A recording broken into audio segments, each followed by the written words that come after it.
और इसके बाद उस पूरी सीरम की बोतल को पी जाती है। और सीरम की बोतल पीने के बाद उसकी उम्र घटना शुरू हो जाती है और जवान हो जाती है। ऐसा लगता है कि वो एक जवान लड़की है और अपनी जवानी को, सुंदरता को देखकर उसकी खुशी का ठिकाना नहीं रहता। लिज़ली उसे कहती है कि तुम्हारी बॉडी हमेशा तुम्हारे साथ रहेगी, 10 सालों तक इसमें कोई भी फर्क नहीं आएगा, लेकिन इससे पहले कि दुनिया को तुम पर शक हो, तुम्हें अपनी जगह को बदलना होगा, या अपनी मौत की झूठी खबर फैलानी होगी, या हमेशा के लिए तुम्हें किसी एकांत में चले जाना होगा। मैडलिन वहां से निकल जाती है। वहीं दूसरी तरफ अर्नेस्ट के घर पर हेलन आती है और वो उसे कहती है कि तुम्हारी जिंदगी मैडलिन ने बर्बाद कर दी, तुम एक काबिल डॉक्टर थे, पर मैडलिन की वजह से तुम्हारा करियर खत्म हो गया, तुमने अपने आप को शराब में डुबा लिया, मैं आज भी तुमसे प्यार करती हूँ। और साथ ही साथ वो अर्नेस्ट को इस बात के लिए भी कन्विंस कर लेती है कि उसे अब मैडलिन को मारना होगा। ये दोनों उसकी मौत की प्लॉटिंग करते हैं। और जब मैडलिन घर पर आती है तो अर्नेस्ट उसकी जवानी को देखकर हैरान नहीं होता, क्योंकि उसे लगता है सब उसने मेकअप से किया है। और इन दोनों के बीच में आर्ग्यूमेंट्स, लड़ाई झगड़ा होना शुरू हो जाता है। अर्नेस्ट उसे कहता है कि तुम मेरे पैसों को इस तरह से वेस्ट नहीं कर सकती। और इन दोनों का झगड़ा इतना बढ़ जाता है कि ये झगड़ते झगड़ते सीढ़ियों के कॉर्नर तक पहुंच जाते हैं। अर्नेस्ट मैडलिन को वहां से धक्का दे देता है और नीचे गिरने से उसकी गर्दन पूरी तरह से टूट जाती है। अर्नेस्ट जब उसकी बॉडी चेक करता है तो वो देखता है कि वो मर चुकी है। इस बात से वो खुश होकर सीधा हेलन को कॉल करता है। वो कहता है मैंने कर दिखाया, उसकी बॉडी पूरी तरह से ठंडी है, वो मर चुकी है। हेलन से कहती है कि तुम्हें पुलिस को कॉल करना चाहिए, पुलिस को ये कहना कि तुम मुझसे बातें कर रहे थे,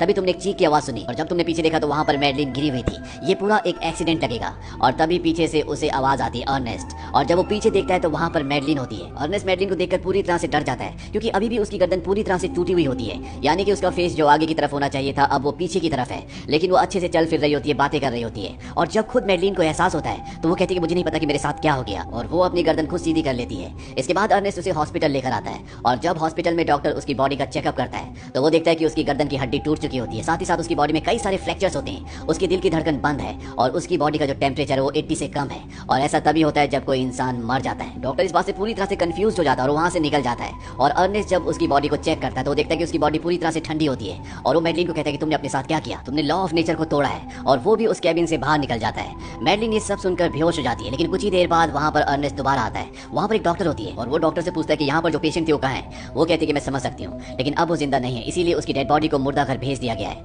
अर्नेस्ट भागता हुआ मुर्दा घर जाता है और वो मैडलिन को उस बैग से निकालता है जिसके अंदर उसे बंद किया होता है। वो होश में आ चुकी होती है। और इसके बाद अर्नेस्ट मैडलिन को घर वापस ले आता है और उसकी बॉडी में जो भी डैमेजेस हुए होते हैं वो उसे रिपेयर कर रहा होता है। दरअसल अर्नेस्ट का अब काम भी यही होता है कि वो मुर्दों को रिपेयर करता है, ताकि उनके घर वालों के सामने डेड बॉडीज को अच्छी तरह से प्रेजेंट किया जा सके। और जब अर्नेस्ट नीचे को सामान देने के लिए आता है तो वहाँ पर हेलन आ जाती है और वो कहती है कि हमें उसकी डेड बॉडी को ठिकाने लगाना पड़ेगा, मैं उसे देखना चाहती हूँ। दरअसल उसे नहीं पता होता कि अब भी वो जिंदा है, और वो उसे उस पूरे प्लॉट के बारे में डिस्कशन करना शुरू कर देती है जो इन दोनों ने मैडलिन को मारने के लिए किया था। मैडलिन ये सब कुछ सुन लेती है और वो हेलन के सामने आ जाती है। हेलन उसे देखकर पूरी तरह से चौंक जाती है और इसके अगले पल ही मैडलिन अंदर से एक गन लेकर आती है और हेलन को गोली मार देती है। उसकी बॉडी पूल में गिर जाती है। अर्नेस्ट इस बात से पूरी तरह से परेशान हो जाता है। मैडलिन कहती है कि हमें इसकी डेड बॉडी को ठिकाने लगाना होगा, और जब वो उसकी बॉडी को पूल से निकालने वाले होते हैं कि तभी हेलन अपने आप खड़ी हो जाती है। उसके पेट में अब एक बहुत बड़ा छेद है, और ये देखकर ये दोनों के दोनों हैरान हो जाते हैं। ये दोनों के दोनों घर के अंदर भाग जाते हैं और हेलन भी घर के अंदर आ जाती है। मैडलिन उसे कहती है कि अपना पेट देखो, और जब वो अपना पेट देखती है तो उसमें एक बहुत बड़ा छेद होता है। वो अपने आप को देखकर हैरान हो जाती है,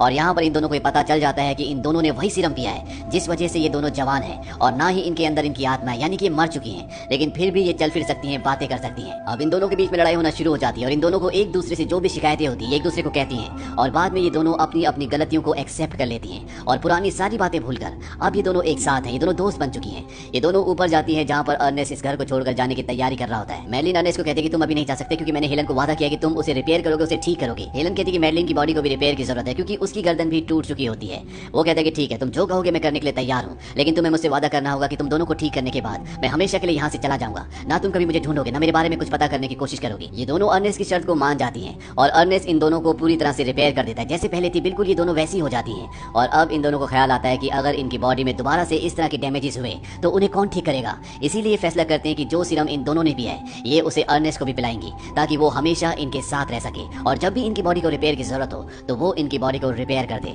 अब जब अर्नेस्ट घर छोड़कर जा रहा होता है तभी ये दोनों उसे पीने के लिए एक ड्रिंक देती है, और इस ड्रिंक में वही सीरम होता है जो इन दोनों ने पिया है, जिसे पीने के बाद अर्नेस्ट कभी भी नहीं मरेगा। लेकिन अर्नेस्ट बातों ही बातों में उस पूरे ड्रिंक को गिरा देता है, और जब वो घर से बाहर निकलने की कोशिश करता है तभी पीछे से ये उसके सिर पर एक फ्लावर पॉट मारती है, जिससे वो बेहोश हो जाता है। और जब उसे होश आता है तो वो लिज़ली के पास होता है। लिज़ली वही है जो सबको पीने के लिए सीरम देती है, और वो अर्नेस्ट को कन्विंस करने के लिए उसकी उंगली काटकर उसमें सीरम की एक बूंद डालती है, जिससे न सिर्फ उसकी उंगली रिपेयर होती है बल्कि उसकी स्किन भी बहुत यंग हो जाती है। और अब अर्नेस्ट उस पोशन को उस सिरम को पीने वाला होता है कि तभी उसे ख्याल आता है कि हमेशा जिंदा रहना एक वरदान नहीं बल्कि एक अभिशाप है, उसे अपनों को मरते हुए देखना होगा। इसीलिए वो सिरम पीने से मना कर देता है और इससे पहले कि लिजली के लोग उसे पकड़ते वो एक चाकू उस तरफ फेंकता है जिस तरफ लिजली होती है, लेकिन वो वहाँ के इलेक्ट्रिक बोर्ड पर लगता है जिससे चारों तरफ लाइट चली जाती है और वो यहाँ से भाग जाता है। बाहर एक पार्टी चल रही होती है और वहाँ पर मैडलिन और हेलन भी होती है। वो अर्नेस्ट को देख लेती है जिसके हाथ में पोशन यानी कि सिरम भी होता है। अर्नेस्ट यहाँ से बाहर जाने की कोशिश करता है लेकिन दरवाजे चारों तरफ से बंद होते हैं, इसीलिए उसे लिफ्ट से ऊपर जाना पड़ता है। और जब वो इस बिल्डिंग की छत पर पहुंच जाता है तो वो देखता है कि वहाँ पर एक जगह एग्जिट लिखा होता है। वो उस जगह तक पहुंचने की कोशिश करता है पर तभी उसका पैर फिसल जाता है और वो एक लोहे के पोल के साथ लटक जाता है। यहाँ पर मैडलिन और हेलन भी आ जाती हैं और वो उसे कहती है कि अब तुम्हें सिरम पीना पड़ेगा, नहीं तो तुम नीचे गिरकर मर जाओगे। और उसे भी यकीन हो जाता है कि अब वो जिंदा नहीं बच सकता। वो सिरम अपनी जेब से निकालता है और एक बार फिर से जब वो पीने की कोशिश कर रहा होता है तो उसे एहसास होता है कि ये सिरम वरदान नहीं बल्कि अभिशाप है। वो सिरम को नीचे फेंक देता है और अगले पल वो खुद भी गिर जाता है। लेकिन अर्नेस्ट की किस्मत अच्छी होती है क्योंकि नीचे स्विमिंग पूल होता है, इसीलिए उसकी जान नहीं जाती। और जब तक मैडलिन और हेलन नीचे आते हैं वो यहाँ से निकल चुका होता है। ये दोनों उसके जाने से परेशान है क्योंकि इनकी बॉडी भी अब खराब होना शुरू हो जाती है। हेलन मैडलिन से कहती है कि लिज़ी ने हमें कहा था कि हमें अपनी बॉडी का ध्यान रखना होगा और अब हमारी बॉडी खराब हो रही है, हमारे पास कोई भी नहीं जो हमारी बॉडी को रिपेयर कर सके। मैडलिन कहती है कि अब हम दोनों को एक दूसरे को पेंट करना होगा। ये अब अर्नेस्ट तक नहीं पहुंच सकते क्योंकि वो अब इनसे बहुत दूर जा चुका है। धीरे धीरे वक्त बीतता और 37 साल बीत जाते हैं और एक दिन ये दोनों के दोनों एक चर्च में जाते हैं जहाँ पर अर्नेस्ट का फ्यूनरल चल रहा होता है। अर्नेस्ट का भी बहुत बड़ा परिवार था जहाँ पर उसके बीवी बच्चे सब थे, लेकिन हेलन और मैडलिन इस दुनिया में अकेले हैं जो हमेशा अपने चेहरे को ढक कर रखते हैं क्योंकि उनका चेहरा अब पहले से बहुत ज्यादा खराब हो चुका है। और जब दोनों के दोनों चर्च से बाहर जा रहे होते हैं तभी जो वहाँ पर पास्टर होता है वो कहता है कि जिंदगी के यूथ का जो सीक्रेट है वो ये है कि अर्नेस्ट हमेशा जवान रहेगा, अपने बच्चों के अपने पोतों के दिलों में उनके रूप में। ये दोनों के दोनों इस बात का मजाक उड़ाकर बाहर निकल जाती है। हालांकि इन्हें एहसास है कि जो भी पास्टर ने कहा था वो बिल्कुल सही कहा था। बाहर जब इस सीढ़ी पर होती है तभी हेलन का पैर फिसलता है और जब वो सीढ़ियों से गिरने वाली होती है तो वो मैडलिन से मदद मांगती है, लेकिन मैडलिन उसकी मदद नहीं करना चाहती, इसीलिए वो उसे भी अपने साथ खींच लेती है। और जब इस सीढ़ियों से लुढ़कते हुए नीचे पहुंचते हैं तो इनके शरीर के कई टुकड़े हो चुके होते हैं, लेकिन अब भी इनके अंदर जान होती है। इन दोनों के सिर आपस में बात कर सकते हैं। तभी हेलन मैडलिन से कहती है कि हमने अपनी गाड़ी कहाँ पार्क की थी। और इसी के साथ ये कहानी, ये फिल्म यहीं पर खत्म हो जाती है।